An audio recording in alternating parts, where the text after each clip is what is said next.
I'm Anika. My background is a registered dietitian and personal trainer.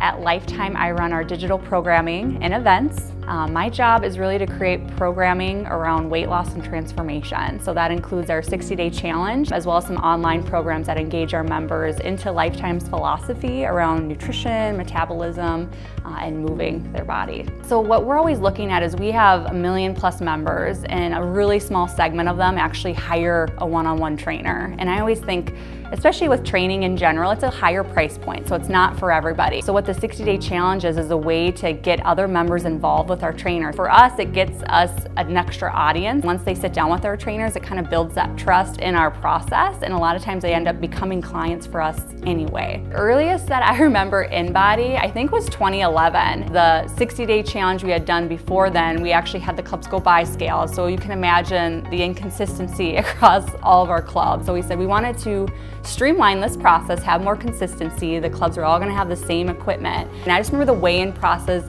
was so much more seamless, and it was consistent. It gave us an avenue to get away from weight alone, which we knew we had to do. And historically, prior to that, the only scales we had at Lifetime would only measure weight. So it gave us that conversation that we could start having with members that employed more of our philosophy and brand in there. We're not a weight loss company, we're a healthy way of life company. When they first came in, basically took the best people that were best at using calipers. We were most excited because it actually was very close to like the best pinches, where the portable scales, they have tons of variability. And it's like you could step on it 3 or 4 times and have completely different measurements, where the InBody, we would do 3 measurements, and they're very, very, very close, if not exact, each of those times. It overwon as far as accuracy and just, I would say, consistency. That was big for us. So our 60-day challenge, now that we do it once a quarter, it will net anywhere between 80 and 100,000 people.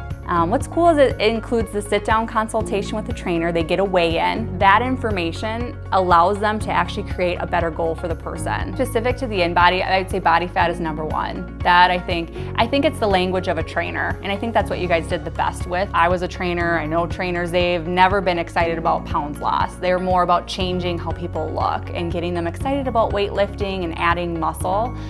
So I'd say in general, that specifically is #1. And I think that's why our transformation lane of the 60 is so much more popular. It's 80% of participants pick it. We actually have this portal that collects the data. So we have data for the last 17 challenges. For us, we use it to substantiate our claims.